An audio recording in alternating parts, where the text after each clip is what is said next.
This is Dr. Ben Weitz with the Rational Wellness Podcast, bringing you the cutting edge information on health and nutrition from the latest scientific research and by interviewing the top experts in the field. Please subscribe to the Rational Wellness Podcast on iTunes and YouTube, and sign up for my free ebook on my website by going to drweitz.com. Let's get started on your road to better health.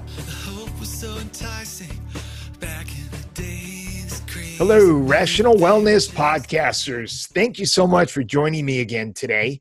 And for those of you who enjoy listening to the Rational Wellness Podcast, please go to iTunes and give us a ratings and review so more people can find out about our podcast. Our topic for today is spore-based probiotics. Probiotics, as most of us know, are live microorganisms, usually bacteria, but sometimes also fungi and other organisms that naturally grow in our colons, the rest of our digestive tracts, and other areas of our body.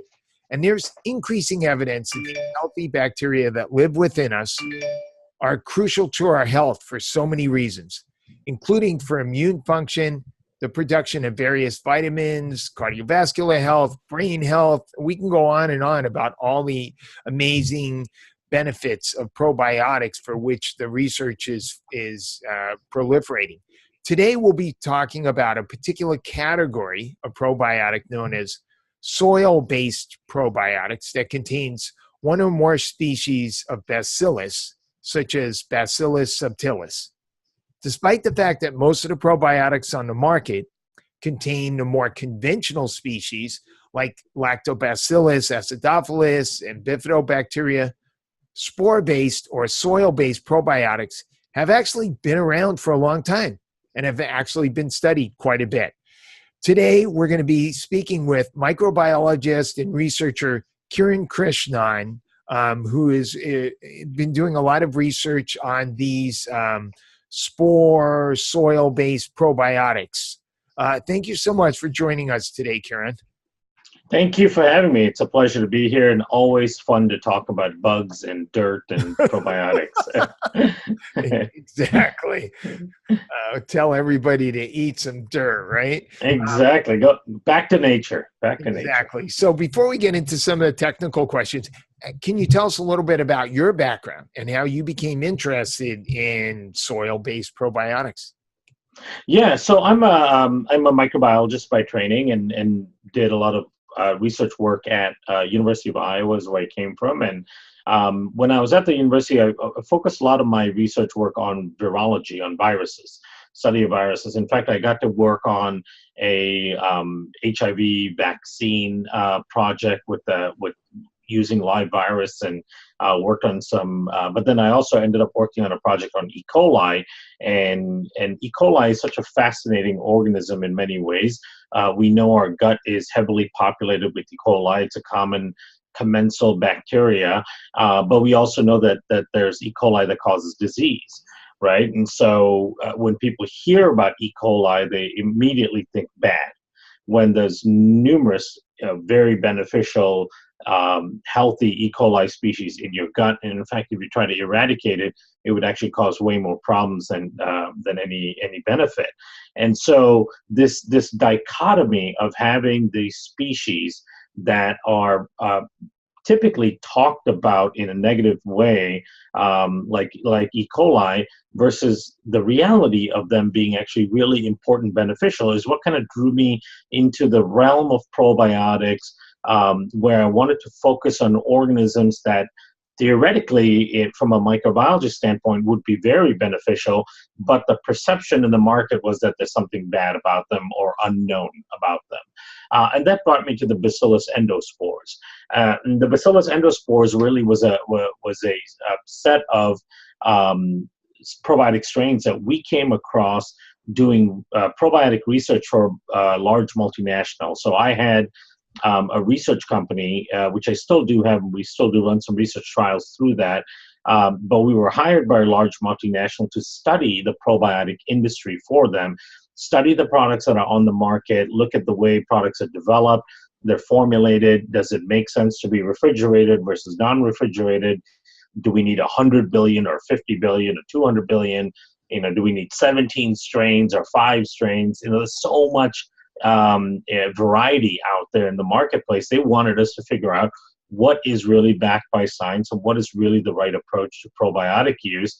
And we came back to these spores, because we started looking we found that the vast majority of products on the market didn't really have any scientific substantiation to them. There wasn't any studies that showed that 100 billion CFUs was better than 50 billion, or that 200 billion was better than 100 billion. There's no dose dependency in that way.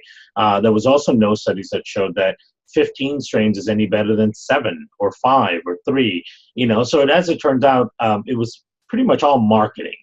And when we dug deeper into what types of strains could really make a significant difference in the gut with measurable clinical outcomes, we kept coming back to these spores, because the biggest thing about them is they have the capability to survive through the gastric system.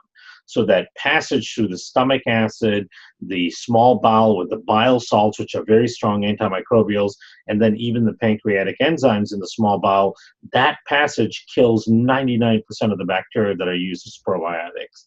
And so the vast majority of things are dying, these are getting through, and it's my tendency to always look at evolutionary biology for answers. So in my view, they were designed to be able to get through the system and go and function in the gut.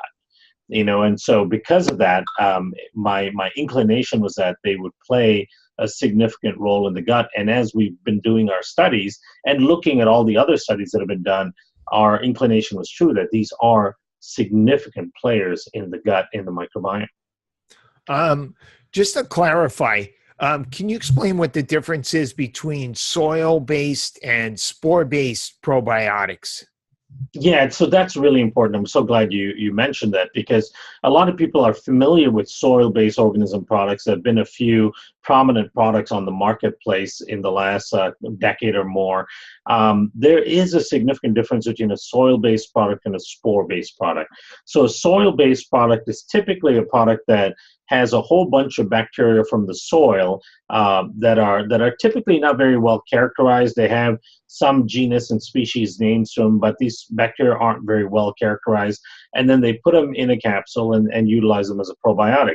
The problem with that is the vast majority of bacteria that live in the soil really don't do anything for us in the gut as a probiotic.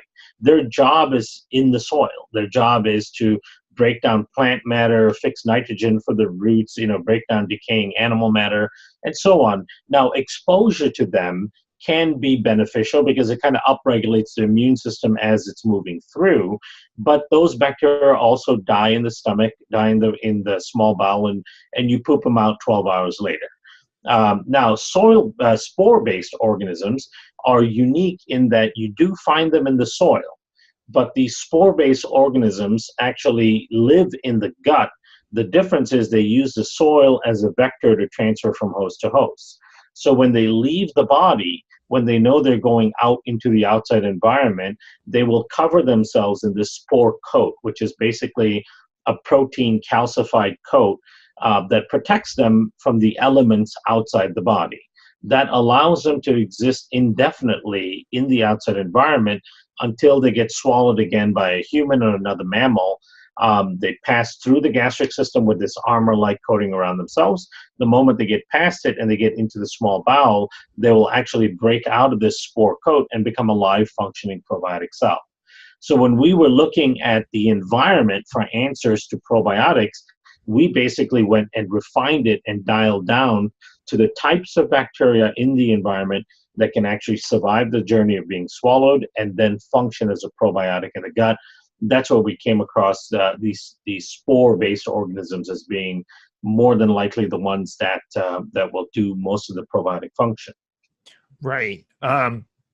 So when you go on the internet and if the average person just does a search on Google for spore-based or soil-based probiotics, even if you put scholar in parentheses, there's not a lot of good research that tends to come up. And I saw several articles, including one that looked like it was written by somebody from Scientific American, claiming, there was only one small study and there's really no research on these things. And then I went to PubMed, and you put in about some of the specific names of the spore-based probiotics, like Bacillus subtilis, and you find out there's thousands and thousands of studies there. So, what's the story about these spore-based probiotics? How long have they been around, and is there really good research on them?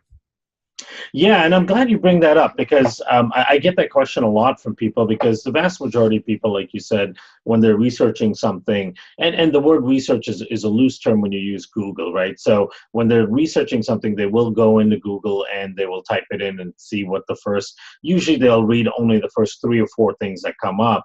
And one thing that's important to note about Google is that the first few things that come up aren't based on their relevance or their accuracy in any way at all. It's really based on the people who are behind it doing good search engine optimization. So they're backlinking that link to many different websites and so on, and they're putting a lot of content on the blog. And what I came to find out when I started looking into what is the market saying about the bacillus spores, and finding all of these kind of unfavorable write-ups, which I've read through vast majority of them, they're all blatantly inaccurate in how they describe organisms, how they describe the microbiology of things, how they describe the microbiome, and so on. I started digging into why are these out there, where are they coming from, and then you come to find out that many of these things are from companies that sell conventional probiotics, and they basically pay people to put up articles about competitive types of probiotics to try to gain market share. And in fact, that was the main reason why we were hired by that large multinational company to do the research on the probiotics, because they were looking at going into the soil-based or spore-based area, and we're seeing a lot of these kind of misinformation on the web, and wanted us to kind of give them an overall real scientific review. So now when you look at the real science, which is like you said in PubMed, and places where you can actually find scientific studies and papers, you'll find thousands of research. Bacillus subtilis, it is well known in the world of microbiology. There are 2 of the most well-studied bacteria in the world. We know more about these bacteria than any other bacteria that has ever been discovered, and that is E. coli and Bacillus subtilis. Bacillus subtilis is one of the most utilized bacteria in microbiology research. We use it in all different ways, as a vector of transferring genes to another bacteria, or as a way of testing things to grow on, and exclusion media, all kinds of stuff that we do. Directed evolution, we use Bacillus subtilis. It's one of the most well-known bacteria that have ever been discovered. And the thing about the spores is they have been in the prescription drug market since 1952 in Europe, Asia, and Latin America. In 2/3 of the world, these spores have been prescription drugs for well over 60 years. So their use is actually far wider and greater than the vast majority of probiotics that we're familiar with in the US, because they've been used in hospitals, clinics, doctors' offices, and so on as prescription drugs. And when you start looking at the number of studies that are behind the spores, it's staggering. These are some of the most well-studied organisms on the market with respect to their probiotic function in the gut. So that's really amazing, mind-blowing. I don't think most people are even aware of that. So to just clarify, these spore-based probiotics are typically forms of bacillus bacteria, including Bacillus subtilis, Bacillus indicus, Bacillus coagulans, Bacillus clausii, whereas the conventional probiotics are species like Lactobacillus acidophilus, Bifido, Saccharomyces boulardii. These are the conventional probiotics. Yeah, and I would actually put Saccharomyces more in the Bacillus subtilis category, closer to that. Saccharomyces is a fungal probiotic, but when you look at the environment, we would actually naturally pick up Saccharomyces from the environment, because you naturally find it on the outer skins of fruits and things like that that our ancestors and our early humans would have just consumed on a regular basis. Same thing with these spores. Our ancestors got huge amounts of exposure of these spores just by living on the earth, eating dirt, not sterilizing their environment, drinking water out of rivers and streams. These are ubiquitous organisms in the outside environment. So as humans, we naturally gain a huge amount of exposure to them.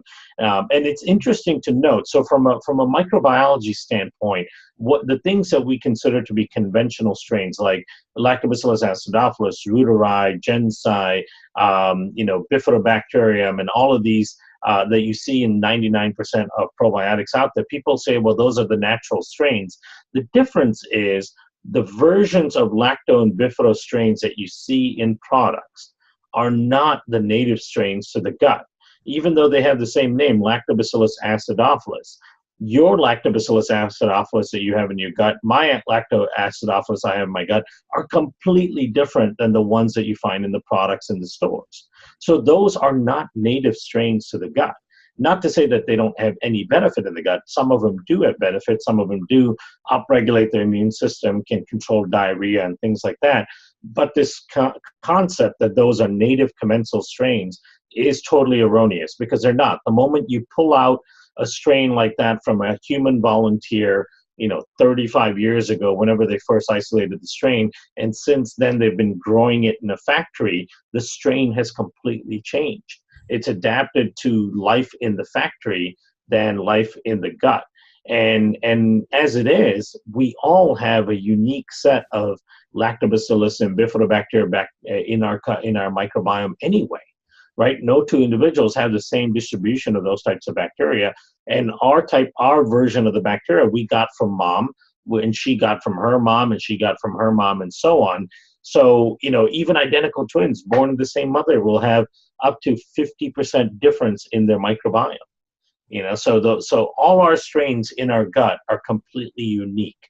And so to think that the lactobifido stuff you see at the store and the shelf are natural native bacteria, they're not. They're outside bacteria just as much as any of the bacteria are. Interesting. Now, we've learned that despite the fact that a lot of people don't necessarily understand this, is probiotics don't typically colonize the gut. They're just temporary visitors there. So even though sometimes functional medicine practitioners will do a stool analysis and see that the person is low in a particular type of probiotic and may have the person ingest a product that has that particular species and even strain, those that you ingest actually are just there for a short period of time. Now, we know that they help with developing a healthier microbiota, but they don't permanently colonize our gut. What about spore-based probiotics? How do they work? Yeah, and you're right that they don't permanently colonize. Most of them just kind of move through like food does. And spore-based probiotics are interesting because they are designed by nature to leave the body, spend some time outside, and then come back in through the oral route, so through being consumed. So they are perfectly adapted for that type of cycle, leaving through defecation and then re-entering through oral consumption. Now, they do survive through the gastric system, they do get in the gut, and they do colonize, but as it turns out, they are transient in a way that they only colonize and stay within the gut for about 20 to 21 days. And when we initially discovered that through some of the research we were doing, we were actually kind of surprised. But then when you think about it, it makes complete sense. The question I had in my mind is, okay, if they're so good at colonizing, meaning they're really good at attaching and outcompeting bad bacteria and kind of changing the environment that they exist in, why is it that they don't just stay? Why do they leave? Well, two reasons. Number one, we've developed this long-term symbiotic relationship with them where we provide them a home and then they basically clean up the home for us. And in order for them to get transferred from host to host, to propagate themselves, they actually have to go out into the environment because they use the environment as a vector to transfer from host to host. And when you look at epidemiological studies and other types of environmental studies, they find that these bacillus spores are found in every corner of the earth and have been for millions of years. So glacial ice core studies, for example, where they pull long pieces of cores of ice out of glacial ice that measure few million years back into the Earth's atmosphere, they found these spores in high abundance in the Tibetan plateaus, in the South Pole, in the North Pole. They are virtually everywhere. And the way they get around is they use the environment, the air, the wind, the water to transfer to all of these regions. So they need the environment as a vector to move. And so that's one of their motivations for coming out. The second thing is our ancestors, if you imagine, would have gotten huge exposure levels to them on a regular basis. And if they never left, at some point there may be too many of them in the gut. And what we want to do is promote the diversity within the gut and not have too many of any one species. And so they've designed their own threshold level in the gut that they will not exceed. If any given area of the gut exceeds a certain threshold level of these spores, they will resporulate and they will leave. So once they achieve what they think is their healthy balance, they will just continue to leave at the same rate that they're coming in. And that's very interesting because, as it turns out, once they get into the gut, one of the big effects of having these spores in the gut is a dramatic increase in diversity of the rest of the microbiome. And that's never been shown with other probiotics. No one has ever published a research study showing that when you add any of these other conventional probiotic products, that it actually has any impact on the diversity or the population of the microbiota. We are submitting a paper for publication this year showing that when you add the spores, in some cases, it almost doubles the diversity of the rest of the organisms. Wow. So they get in there and they affect change so much that it increases the growth of all of these underrepresented beneficial organisms. Interesting. How come when I get a stool sample back, that a functional medicine-based stool analysis that looks at the range of commensal bacteria, I don't typically see these bacillus strains listed among them? Now, some of the tests will, but some of the tests will list them under dysbiotic flora. So when you look under the dysbiotic flora category, they'll show Bacillus subtilis, which again is just kind of misinformation and inaccuracies. Oh, interesting. Yeah. And they don't look for any of the other Bacillus species. They just don't know enough about them. And there's a lot of issues with stool testing. The ability to be very accurate with stool testing is really poor.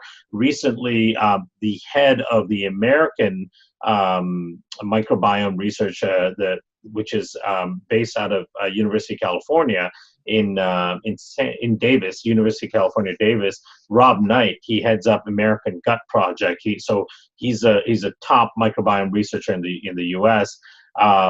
He came out with the papers and findings that the type of sequencing that's used in pretty much all of the commercial stool testing systems is incredibly inaccurate.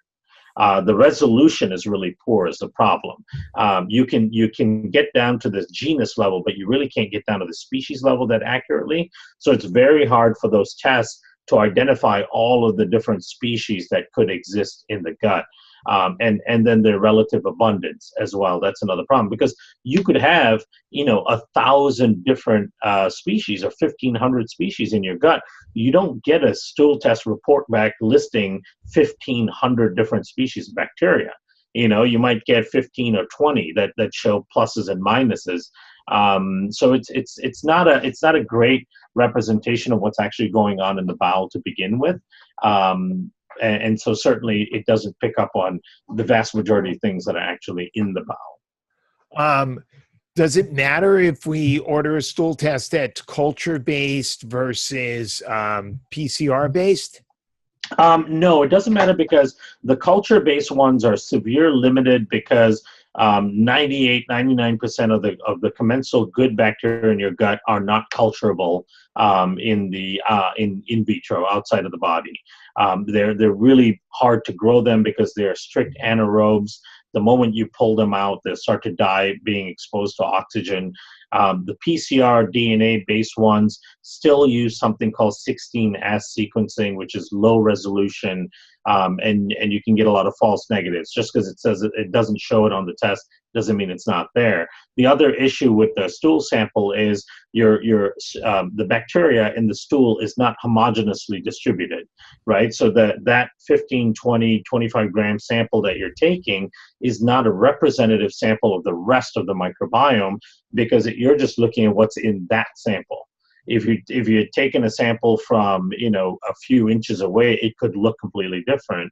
And you're also looking at bacteria that's being shed, not necessarily bacteria that's sitting in the mucosa, well attached, proliferating. And then the other thing is, if you look at the manual for the stool testing, you'll see that even in their manuals, they say that stool tests are representative of the microflora in the distal colon. So it's really a distal colon sample, and it's a snapshot in time of the distal colon. It doesn't tell you anything about the ascending and transverse colon. It doesn't tell you anything about the small bowel and so on. So, it can be a tool to use. I in particular like the functional side of the stool test when you can look at things like short chain fatty acid production, secretory IgA, fatty acid degradation products, protein degradation products. That gives you a little bit more insight into what's actually happening in the bowel. The microbiotic component, what bacteria is there and what's at high level, what's at low level, that stuff is still very much in its infancy, and it's almost never used in clinical trials for that reason, because it's really hard to make any sense of it. Wow, interesting.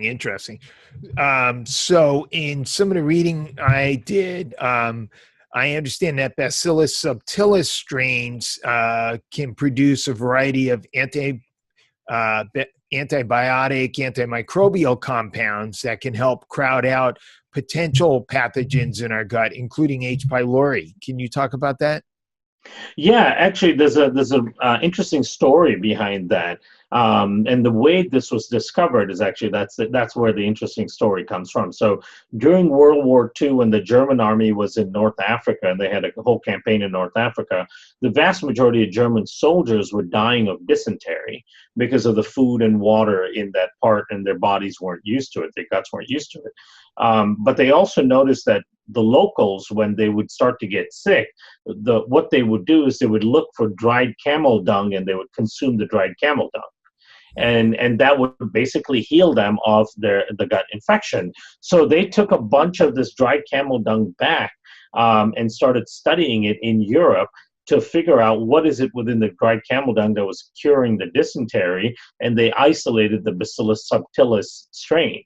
And the Bacillus subtilis strain, from further research that they did, was shown to have this capability of getting into the gut and then doing something called quorum sensing, which is the ability of bacteria to read other bacteria signatures. And they can find pathogenic or unfavorable organisms. They'll sit next to them and they'll produce upwards of 20 different antibiotics to kill off that organism. But it does it in such a precise precision manner versus when you think about taking an antibiotic prescription, which is like an atom bomb for your microbiome, right? It basically kills everything. And it kills everything very quickly. And so this is like a precision, SEAL Team 6 type of attack to those pathogenic bacteria.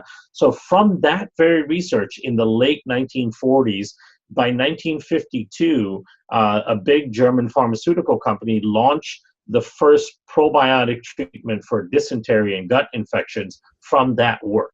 And that product is still in the market today. It's been over 60 years and it's still prescribed and used because it's so effective.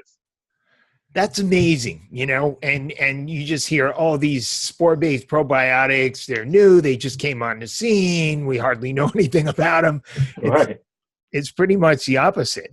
Absolutely. They're the most widely used probiotics in the rest of the world, and they're using it in the medical setting, not even so much in health food stores and things like that. Their use has been very well documented because they've all been prescription drugs.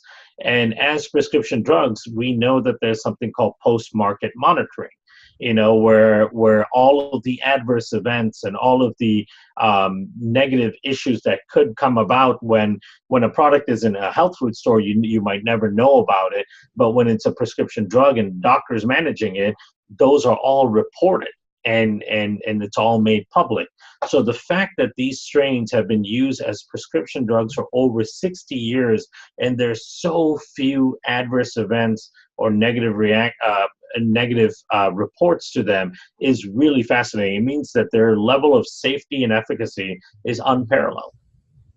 And I understand that there's at least one study using these spore-based probiotics for IBS SIBO. Is that correct? Yeah.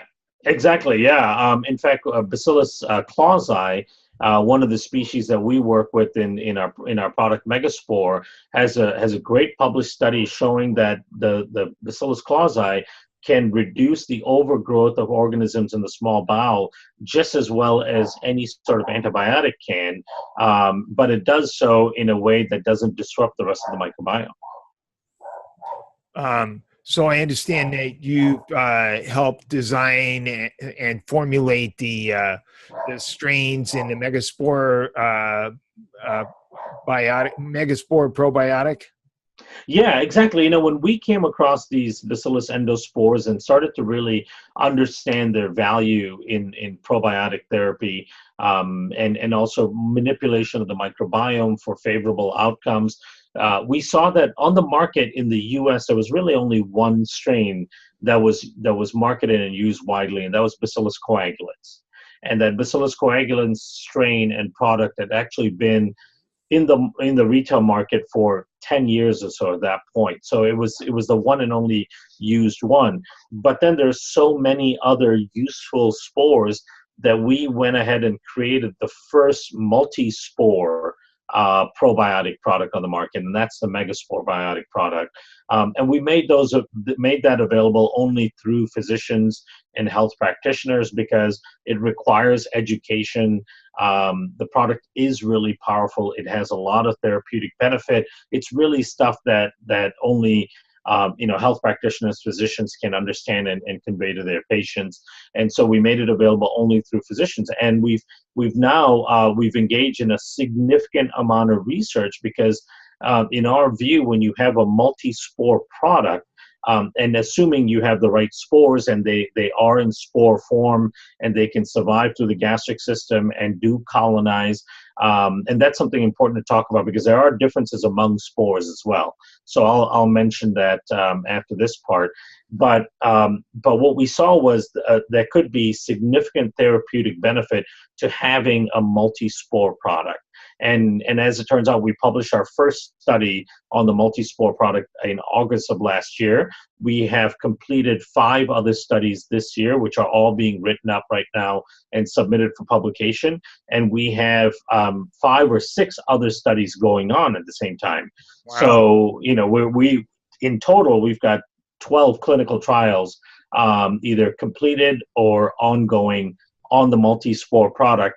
And from what we're seeing so far, it's quite fascinating. And our goal has been the moment we formulated this product was to quickly become the most well-researched probiotic formulation on the market because we want to dispel these myths. We want to dispel these nonsensical assumptions that are being made out there. And we want to show through research that these spores have such important and significant function within the gut. And one thing I want to mention, so then, now we've seen other spores coming out and we've been testing them. So other companies are saying, hey, we want to do a spore product too. And they've been coming out. What we find is that there's a couple of issues with the types of spores that they're selecting. Number one, their spores are not completely in spore form in the product. Right, so that's part of the technology that it took us almost 7 years to develop was, when you grow these bacteria, they're not in spore form. When they're in spore form, it means that they're metabolically inactive. They're not multiplying. They're not doing anything really. They're just kind of sitting there inertly, waiting to be consumed to come out of this spore state to becoming a live functional vegetative bacteria. So when we're growing them in a fermentation tank to multiply them, we are growing them as a vegetative bacteria, not a spore bacteria. They go into the spore form under conditions of stress and duress. That's their way of protecting themselves. So what we found is that we've developed a way to be able to take this big 15,000 liter tank, growing with trillions and trillions of spores in there, and then add a stress to that environment so we can get them all to go into the spore state and then extract them in the spore state. And we're able to extract them 100% of the spore state. What we see in other spore-based products is that about 50% of the strains in there are not in spore state. They're in vegetative cell state. Now, the problem with that is when the spore-forming bacteria is not in its spore state, it's in its vegetative cell state, it'll also die in the gastric system, like any other bacteria will. Only the spore state protects it. So some of these other products coming out, we're seeing that they're dying in the stomach like any other product, any other probiotic product would, and they're not necessarily selecting spores that have shown the ability to colonize, because there are spores that you can find out in the environment that will also move right through because they don't express the right proteins in order to adhere to the mucosal layer and actually colonize. So those are two very important things that one needs to look at when they're trying to find and develop a spore product for use of a probiotic. Interesting. How do you create stress in the spore-based probiotics? Do you show them clips of the news or something like that? Yeah, exactly. Yeah, that's all you have to do, right? Yeah, just show them 2 or 3 news sources. A loop of Rudy Giuliani or something. Right. Let them go on Facebook for 10 minutes and they get stressed out. Yeah, you know. But that and so we do it through manipulation of the nutrients that are in there. Because the thing is, you don't want to stress them too much too fast or you will kill some of them. You want to create a really calculated stress where you give them a chance to go into their spore state, and then you can extract them out into that spore state. A couple of other things I saw in some of the reading I did that I thought was particularly interesting is Bacillus subtilis helps to produce natto, which is one of the best sources of vitamin K2, particularly the MK7 version, which is so important in reducing arterial calcification. So and so in fact, one of the things that's really interesting about the spores to me, which was some of my earlier work, I was the first guy to bring nattokinase, if you remember that enzyme, to the US back in 2000. I was working with a Japanese company to make nattokinase from Bacillus subtilis, actually, the natto fermenting bacteria, and then develop ways to extract the nattokinase and then bring it into the U.S. As a fibrinolytic enzyme. And so one of the fascinating thing about these spores is that they are nutrient factories as well. When they get into the gut, they basically sit there like the Bacillus subtilis does, and when food comes in, they start fermenting and breaking down the food and converting them to things like vitamin K27, like you mentioned, but also methylated B vitamins. They produce ubiquinols, they produce CoQ10, and then one of our strains, which is a unique strain called Bacillus indicus, produces 12 different carotenoid antioxidants in the gut for you, which is fascinating. It produces alpha carotene, beta carotene, astaxanthin, zeaxanthin, lutein, lycopene, all at RDA levels, right at the site of absorption, right? So they are the most bioavailable antioxidant carotenoids that you can get into your diet, and they're produced by bacteria sitting in your gut. So it's a fascinating role that these bacteria play, and the mutualistic relationship we have with them in this regard is really fascinating to me as a microbiologist, because somehow we have created this communication with them that, hey, go into our gut, we'll give you a home. Our immune system recognizes you as a normal part of the flora, so our body's not trying to attack them. And so we give them a residency, and in turn, Of course, they kill the bad bacteria and get rid of them. They increase the growth of the good bacteria. They seem to be sealing up leaky gut, which is the study we published last year. And then at the same time, they produce all of these nutrients for us that are directly absorbed into our intestinal lining.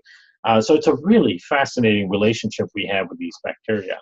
Wow, amazing. You ought to consider looking at the relationship between the indicus and macular degeneration, because all those carotenoids have been well studied as helping to reduce the risk of chronic macular degeneration, which is one of the most common degenerative eye diseases. Yeah, and in fact, the rates of them are increasing in the U.S. And there is some talk that, all of this blue light exposure that we get on a regular basis from screens and things like that are accelerating some of that. And those are all theoretical, as I understand them right now, and not proven yet, but kind of makes sense when you think about it. But we are working with a neuro-ophthalmologist, and we are looking at designing some studies around that, because when you study carotenoids as a supplement, what you find is that the bioavailability of carotenoids as a supplement is less than 10%. It's really hard to absorb carotenoids that are trying to pass through the gastric system, the small intestines, and actually gain exposure to the intestinal lining for absorption. And studies have been done on pure beta carotene, and they find that pure beta carotene bioavailability is a little less than 10%. When you compare beta carotene from the spores, it's 100% bioavailable. Wow. Because it's produced right at the site of absorption, past the gastric system. So I really believe that they are the most important sources of these carotenoids and antioxidants that we're supposed to be getting in our diet. Wow, really amazing. Yeah, is that fascinating? Yeah. And here's what's interesting. The indicus, that strain, one of the ways it was discovered was a huge European consortium study called the Color Spore Consortium. There was, I think, 14 different research institutes involved. They spent about €5.5 million on funding this. And what they were looking for are bacillus strains that produce carotenoids in the gut. And the reason they even thought of that is when you look at certain animals in the animal kingdom that express a lot of carotenoids on their skin, like flamingos are pink on their feathers because of a carotenoid. Salmon skin is pink because it's of carotenoids. Shrimp with the orange bands, those are carotenoids that they're expressing. The question is, where did they get their carotenoids from? Because they don't eat colored fruits and vegetables, right?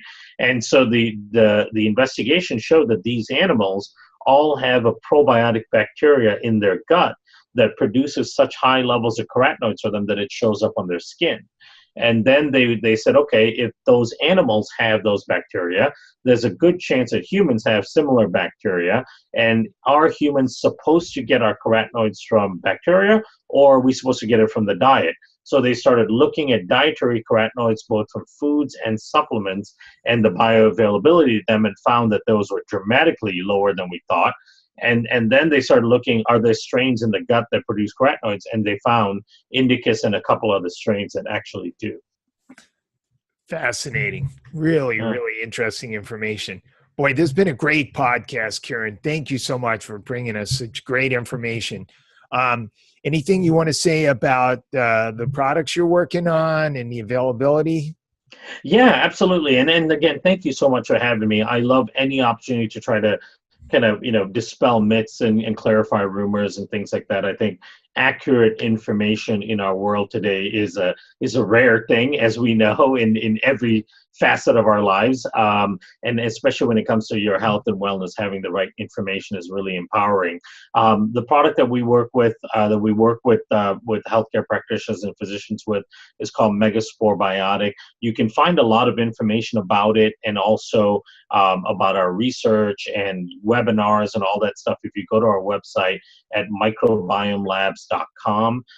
So that's labs with the S at the end of it, and microbiomelabs.com. And of course, people can get the Megaspore product through their physicians, through their practitioners, such as yourself. And we believe you should always be working with a health professional with your supplements anyway, because they have the capability of vetting the nonsense from the stuff that really makes sense, and so you'll get your best bang for your buck if you get your right nutritional therapy from your health practitioner. So we thank you for this opportunity and the ability to talk to you about this product. Awesome. This has been great. I'd love to catch up with you again sometime in the future. Yeah, let's do it again. I look forward to it. Sounds good. Keep up the good research. Talk to you soon. Thank you. Okay.